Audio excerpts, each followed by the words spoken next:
Bali bossing, dito medyo alanganin yung paglalagyan natin. Kasi may natanong ako dati, medyo parang tinaga ako. Balak ko sana, dito ilagay yung compressor. Pero ayoko na mag-long piping. So ang tanong, kakayanin nyo ba ng back-to-back lang siya? Good day mga boss. Andito tayo sa bahay ng customer. Isosorbe natin yung kwarto para malaman natin kung ilang square meter yung floor area na pag-i-installan natin ng aircon. Tara mga boss. Aircon boss, Uy boss. tara, check natin yung kwarto ng anak ko.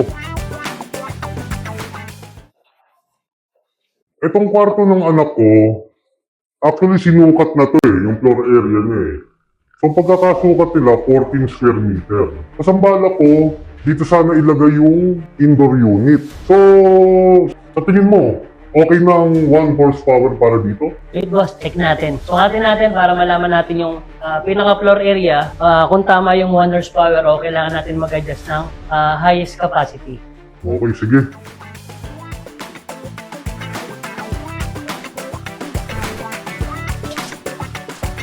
So, kaya ba ng 1 horsepower? 14 square meter lang naman Bali yung 1 horsepower bossing, pwede na siya rito. Pero dahil nga yung pinakasukat ng area mo is direct sunlight dahil meron siyang dalawang window. Saka medyo mababa kasi yung kisame natin bossing, medyo prone siya sa init o yung heat load na tinatawag. Mas advisable dito bossing, gagawin natin siyang 1.5 para mas mapalamig niya yung kwarto at the same time, hindi siya hirap magpalamig. Para dito sa may kwarto na lalagyan dito sa anak mo. Okay, good suggestion. Pero yung bala ko dito sa ilagay, Sakit lang bossing, sukatin po natin. 1 horsepower lang naman siya. Bali bossing, dito medyo alanganin yung paglalagyan natin pagdating sa 1 horsepower. Okay. Then mas much better na rin bossing na gawin natin siyang 1.5. Okay, sige, okay na tayo dito. Pero may isa pa akong tanong Balak ko sana, dito ilagay yung compressor. Pero ayoko na mag-long piping.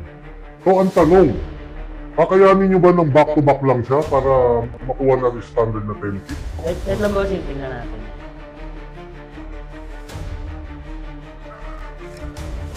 Dahil naman bossing, gawin natin halos back-to-back lang din naman to. Then hanapan na lang din natin siya kung saan pwede kunin yung supply ng kuryente niya.